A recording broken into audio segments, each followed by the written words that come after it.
Welcome my dear friends. So this is the class number 12। Already मैंने 11 classes provide करवा दी है Indian polity से रिलेटेड। सो अगर आपने नहीं देखी है तो प्लेलिस्ट में है, ज़रूर जाके देखना। So important handwritten notes आपको मैं प्रोवाइड करवा रही हूँ। अगर आपको ये नोट्स लेना है तो इन नंबरों पे आपको मैसेज करना है।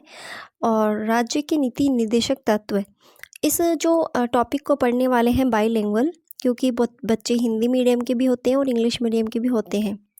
तो directive principle of state policy क्या कहता है कि अगर आपको फंडामेंटल राइट दिया हुआ है, क्या अपने लास्ट वीडियो में क्या देखा था, फंडामेंटल राइट देखा था ना। तो अगर आपको फंडामेंटल राइट दिया हुआ है जो कि एक तरीके से बाउंडेड है सभी के लिए, ठीक है।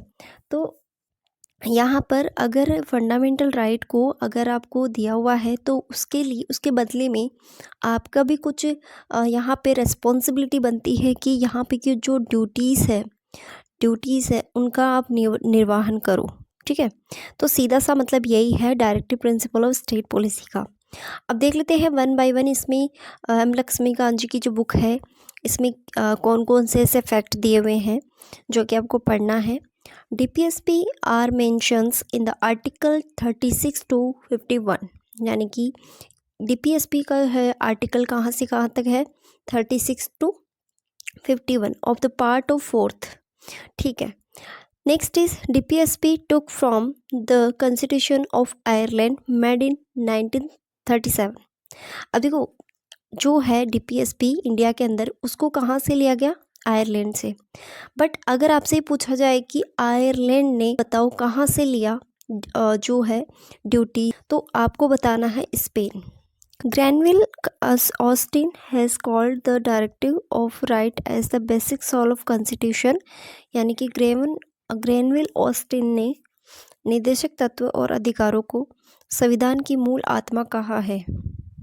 DPSP करेक्टरिस्टिक्स, नॉन एनफोर्सेबल, यानी कि गैर प्रवर्तनीय। DPSPs are not legally enforceable in court, यानी कि DPSP है वो कानूनी रूप से न्यायालय में लागू नहीं होते हैं या नहीं कराए जा सकते। प्रोवाइड द गाइडलाइंस, यानी कि जो गाइडेंस प्रोवाइड करवाते हैं। DPSP guide to government and making the law and policies, ठीक है। तो किस मतलब कि यहाँ पे रूल्स मेकिंग का काम करता है ये। Next is the promote welfares, यानी कि कल्याण को बढ़ावा देना। और it is the aim to be improve of the welfare of citizens by the promoting social justice equally opportunities, यानी कि इसका उद्देश्य क्या है, सामाजिक न्याय और समान अवसरों के बढ़ावा देकर नागरिकों के कल्याण में सुधार करना। Next is the balance right and duties. अभी जस्ट मैंने बताया कि अगर आपको फंडामेंटल राइट दिया हुआ है तो आपको ड्यूटीज़ भी कुछ ना कुछ मिलेगी जिसको आपको फुलफ़िल करना रहेगा। तो उनमें क्या है, बैलेंस बिठाना। DPSP emphasize of the importance of the balancing individual right with the corresponding duties, यानी कि व्यक्तिगत अधिकारों के संबंध में कर्तव्यों के साथ में संतुलन करने पर महत्व पर बल देती है। Next is promoting educational opportunities, यानी शैक्षिक अवसरों को बढ़ावा देना। DPSP प्रमोट करता है एजुकेशन अपॉर्चुनिटीज़ को। इंश्योर्स इक्वल पे, अभी यहाँ पे क्या करता है, जो समान वेतन सुनिश्चित करता है, चाहे फीमेल मेन हो चाहे फीमेल हो, ठीक है। तो यहाँ पे DPSP से include provision the ensure equal pay of the work main and women, क्योंकि कॉन्स्टिट्यूशन में मेन और वुमेन को दोनों इक्वल माना है, ठीक है। तो यहाँ पे जो है अगर उनको पे भी किया जाएगा, सैलरी भी दी जाएगी तो इक्वली दी जाएगी, ना कि उनको ये देख के दिया जाएगा कि ये मैन है तो ज़्यादा काम करेगा और वुमेन है तो ज़्यादा काम नहीं कर सकती, ठीक है। तो इस बेस पे आप किसी पे आइडिया नहीं लगा सकते हो। पुरुष और महिलाओं के समान कार्य के समान वेतन सुनिश्चित करना।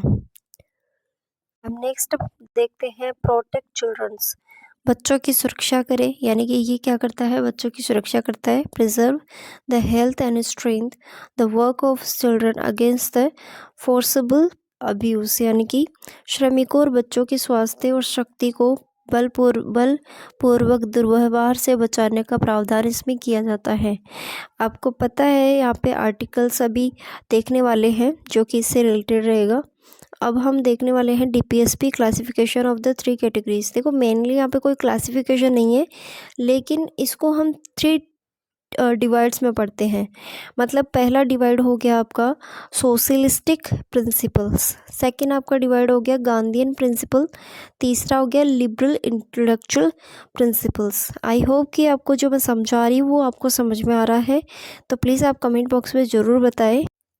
यहाँ पे फर्स्ट ऑफ ऑल हम बात कर लेते हैं, हमने लास्ट वीडियो तक देखा था 35 आर्टिकल तक। अब हम बात करने वाले हैं article number 36। Indian constitution define the term of state, the directive principle of the state policies. यानी कि जो है 36 आर्टिकल है वो स्टेट की डेफिनेशन देता है, डिफाइन करता है स्टेट को, जिसमें हमने क्या पढ़ा था, पार्ट 3 में पढ़ा था हमने, सेम एज इट इज़ यहाँ पे भी स्टेट की वही मीनिंग रहने वाली है। पार्ट 4 में भी as it is, which is part of the which fundamental right, यानी कि फंडामेंटल राइट में हमने पढ़ा था स्टेट का, वही यहाँ पे क्या है इसकी डेफिनेशन रहने वाली है, सभी इसमें इंक्लूडिंग होने वाले हैं। अगर आपने नहीं देखा है तो आपसे रिक्वेस्ट है कि पहले पॉइंट्स जाके देखिएगा कि स्टेट में कौन कौन सा आता है, क्योंकि डायरेक्टली यहाँ से ना स्टेट से एक क्वेश्चन बना था कि स्टेट में किसको कहेंगे, कौन कौन शामिल होता है। ठीक है, तो यहाँ पर आर्टिकल नंबर 378 क्या कहता है, इस भाग में निहित सिद्धांतों का अनुप्रयोग करवाता है। कौन करवाता है? 378। साथ साथ में जो इम्पोर्टेंट आर्टिकल है वो भी हम देखते जा रहे हैं। अब यहाँ पे देखो सोशलिस्टिक प्रिंसिपल, यानी कि socialistic principle is the clued the idea that the state should work the common good, promote social and economic justice and ensure equal opportunities. यानी कि समाजवादी सिद्धांतों में यह विचार शामिल किया गया है कि राज्य की भलाई के लिए काम करना चाहिए और सामाजिक आर्थिक न्याय का बढ़ावा देना, सामाजिक समान अवसर सुनिश्चित करना चाहिए। इट मीन्स दैट कि जो सोशलिस्ट प्रिंसिपल है वो पूरी तरीके से यहाँ पे सोशल को जाता है। ठीक है ना, समाज को यहाँ पे पूरा का पूरा दिया हुआ है। To secure social order through the social, economic and political justice, to promote the public welfare and the eliminations inequalities and the income state facilities और एंड अपॉर्चुनिटीज़। आर्टिकल नंबर 38 में इसमें बोला गया है कि लोक कल्याण की अभिवृद्धि के लिए समाज, आर्थिक और राजनीतिक न्याय द्वारा सामाजिक व्यवस्था सुनिश्चित करना, आय, प्रतिष्ठा, सुविधाओं और अवसरों की असमानता को समाप्त करना।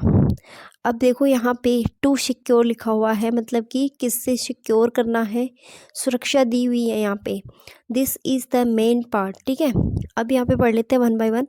The right of all citizens, यानी कि अधिकार है, राइट है ऑल सिटीजन, यानी कि सभी नागरिकों को, टू हैव एडिक्वेट मीन्स लिवहुड, यानी कि उनको जीवन यापन करने के लिए कि या जीविका को पर्याप्त साधन प्राप्त करना उनका क्या है, अधिकार है। आई होप कि आपको ये पॉइंट क्लियर है। फिर यहाँ पे है equitable distributions of this material sources of the community for the common good. अब देखो यहाँ पे क्या है कि सामूहिक हित के लिए समुदाय के भौतिक संसाधनों का सम वितरण करना। Next is preventions of the consultation of wealth and mean of productions, यानी कि धन और उत्पादन के साधनों का संकेंद्रण करना। ठीक है, next is the equal pay and equal work to man and women, जैसे कि अभी मैंने बताया कि सिक्योर करता है पुरुष और स्त्रियों के समान कार्य के लिए समान वेतन। आई होप कि आपको क्लियर होता जा रहा है। Protections of the health and strength of the workers of children against abuse positions, यानी कि कर्मकारों के स्वास्थ्य और शक्ति, बालकों की अवस्था को अनुप्रयोग के संरक्षण यहाँ पे दिया हुआ है। अब यहाँ पे बात करने वाले हैं article number 39 opportunities for health development to children, यानी कि आर्टिकल नंबर 39 कहता है कि बालकों को स्वास्थ्य विकास के आधार पर यहाँ पर उन पे ध्यान दिया जाएगा। Next is the providing equal justice and free legal aid to be the poor, यानी कि आर्टिकल नंबर 39A में बोला गया है कि समान न्याय और गरीबों को निःशुल्क विविध सहायता उपलब्ध कराना। ये किस में है? अनुच्छेद 39 के में है। Next is the right to work to education and to public disablement, यानी कि आर्टिकल नंबर 41 के अंदर कहा गया है कि काम पाने के लिए, शिक्षा पाने की और बेकरी, बुढ़ापा, बीमारी और निःशक्तता की दशाओं में लोक सहायता पाने के अधिकार को संरक्षित करता है, आर्टिकल नंबर 41। अब हम बात करते हैं next, to provide the just and human conditions of work and maternity relief, यानी कि आर्टिकल नंबर 42 कहता है यहाँ पे कि काम की न्याय संगत और मनोवोचित दशाओं को प्रस्तुति सहायता को उपबंध करता है, अनुच्छेद नंबर 42। नेक्स्ट है living wage, decent standards of living and social and cultural opportunities for the all works, यानी कि आर्टिकल नंबर 43 में कहा गया है कि सभी कर्मकारों के लिए निर्वाह मजदूरी, शिष्ट जीवन स्तर और सामाजिक और सांस्कृतिक अवसर इसमें प्रदान किया जाएगा। नेक्स्ट है to take steps to secure participating the work of management of industrial, यानी कि जो भी औद्योगिक है उसमें जो भी जितने भी पार्टिसिपेट करने वाले हैं उनको सिक्योर किया जाएगा, आर्टिकल नंबर 43A में कहा गया है। Next is rising the level of nutritions and the standard of living and improving the public health. अभी क्या करता है आर्टिकल नंबर 47 पोषाहार स्तर और जीवन को ऊंचा करना और लोक स्वास्थ्य पर सुधार देना इसका मेन मोटिव है, यहाँ पे आर्टिकल नंबर 47 में कहा गया है। अब हम देखते हैं कि ये जो सारे हमने पढ़े हैं वो है सोशलिस्ट प्रिंसिपल। अब हम आते हैं गांधीयन प्रिंसिपल्स पे, ठीक है। These principles are based on the Gandhian ideology, यानी कि ये जो जितने भी हम पढ़ने वाले हैं अभी वो सिद्धांत किस पे डिपेंड है या किस पे आधारित है, किस पे बेस्ड है, गांधीयन विचारधारा पे। Article number 40 very very important, आपको इसको ध्यान रखना है। Article number 40 to constitute gram panchayat and then the necessary power of the function as unit self government as a provide, यानी कि सीधा सीधा आपको इतना ध्यान रखना है कि आर्टिकल नंबर 40 कहता है ग्राम पंचायत के लिए, ठीक है। अगर आप इतना भी ध्यान रख लोगे तो आप एग्जामिनेशन में सही करके आओगे, ये गारंटी है। यानी कि यहाँ पे बोला ग्राम पंचायतों का गठन और उसे आवश्यकता शक्तियाँ प्रदान करना और स्व सरकार इकाई के रूप में कार्य करने शक्ति यहाँ पे प्रदान करता है, article number 40। Next is the promotion of cottage industrial and individual of cooperative basic rural areas, यानी कि आर्टिकल नंबर 43 कहता है यहाँ पे कि ग्रामीण क्षेत्रों में कुटीर उद्योगों, व्यक्तिगत और सहकारी आधार पर कुटीर उद्योगों को प्रोत्साहन, यानी कि कुटीर उद्योग आपको याद रखना है 43 के अंदर, ठीक है।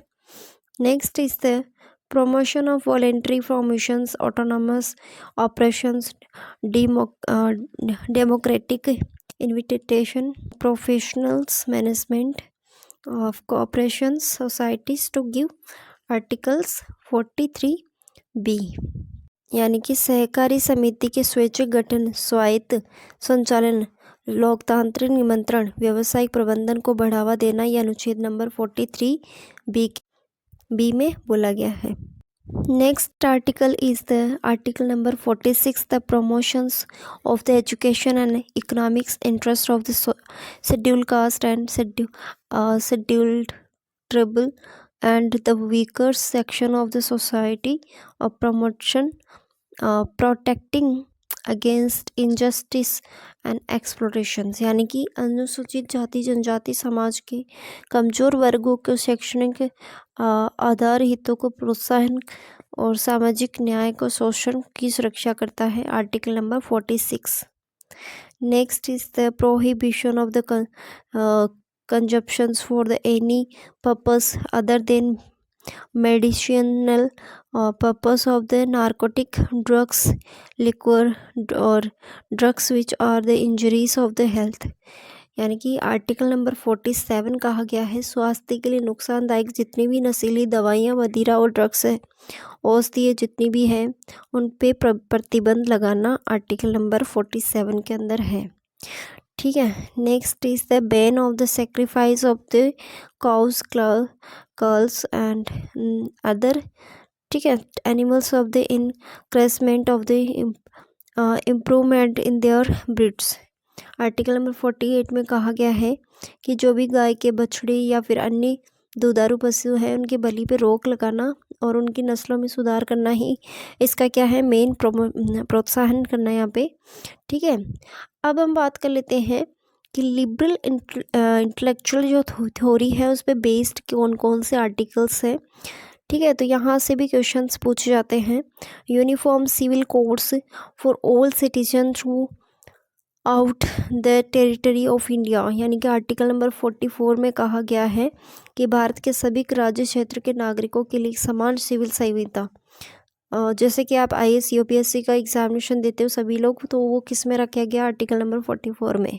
आर्टिकल नंबर 45 में the free of the compulsory education to all children until they complete age of the 14 year, यानी कि सभी बालकों को 14 वर्ष की आयु तक अपनी शिक्षा पूरी करने का, निःशुल्क शिक्षा पूरी करने का अनिवार्य अधिकार दिया गया है।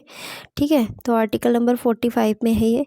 To carry on the agriculture animals husbandry using modern and scientific methods. Article number 48 में कहा गया है कि कृषि और पशुपालन का आधुनिक और वैज्ञानिक प्रणालियों से करना। तो यहाँ पर अनुच्छेद 48 में ये कहा गया है protecting and improvement of the environment and the safeguarding and the forest and wildlife, यानी कि आर्टिकल नंबर 48A में कहा गया है कि पर्यावरण संरक्षण और संवर्धन तथा वन और वन्य जीवों की रक्षा करना। To preserve monuments and place of the objectives of the architects और of historical interest declare to be the national importance. Article number 49 में कहा गया है कि राष्ट्रीय महत्व वाले घोषित किए गए कलात्मक या ऐतिहासिक अभिरुचि वाले संस्मारक या स्थान या वस्तु का संरक्षण करना। Article number 49 the separation of the judiciary from the executive in the public service of the state, यानी कि आर्टिकल नंबर 50 कहता है कि राज्य की लोक सेवाओं में न्यायपालिका को कार्यपालिका से पृथक करना। यह है आर्टिकल नंबर 50 में। Next is the article number 51 में कहा गया है कि to promote international peace and securities and maintain the just of honourable relations among state foster respect for law, treaty and obligations and the increase of settlement in the international disputes by the arbitrations, यानी कि अंतर्राष्ट्रीय शांति और सुरक्षा में अभिवृद्धि करना तथा राष्ट्रों के बीच में न्यायपूर्ण और सम्मानपूर्ण संबंधों को बनाए रखना, अंतर्राष्ट्रीय विधि और संधि बाध्यताओं को के प्रति आदर बढ़ाना, अंतर्राष्ट्रीय विवादों के मध्यस्थ को निपटाने के लिए प्रोत्साहन देना। आर्टिकल नंबर 51 के अंदर कहा गया है। न्यू जो है डायरेक्टिव प्रिंसिपल जिनको ऐड किया गया था, अभी न्यूली ऐड किया गया था। कब ऐड किया गया था? 42 अमेंडमेंट में इसको ऐड किया गया था। और 42 अमेंडमेंट कब किया गया था? 1976। 4 मोर एलिमेंट्स यहाँ पे ऐड किए गए थे, तो हम देख लेते हैं one by one. To secure opportunities for the health development of children, यानी कि आर्टिकल नंबर 39 जोड़ा गया था, जिसमें बच्चों के स्वास्थ्य विकास के लिए अवसरों को सुरक्षित करना। ठीक है। To promote equal justice of the providing free legal aids and poor, यानी कि जितने भी गरीबों को यहाँ पर क्या है, समान न्याय को बढ़ावा देने के लिए गरीबों को मुक्त कानूनी सहायता प्रदान करने के लिए आर्टिकल नंबर 39A जोड़ा गया था। To take step to secure and the participating the work of the management industrial, article number 43A, यानी कि उद्योगों के प्रबंध में श्रमिकों की भागीदारी को सुरक्षित करने के कदम उठाया गया था। आर्टिकल नंबर 43A जोड़ा गया है। और next is the protect of the improvement environment of the, अभी जस्ट मैंने पढ़ाया था आपको कि आर्टिकल नंबर 48A में जोड़ा गया है, जिसमें सभी पर्यावरण की रक्षा को बेहतर बनाने के लिए जंगलों और वन्य जीवों की रक्षा करने के लिए इसमें कहा गया है। नेक्स्ट हम वीडियो के अंदर देखने वाले हैं नेक्स्ट क्लास में, जो क्लास नंबर 13 होगी, इसमें हम देख लेंगे कि the difference between the fundamental right and the directive principles. If you want a best notes तो आप मुझे व्हाट्सएप मैसेज कर सकते हैं। Thank you so much.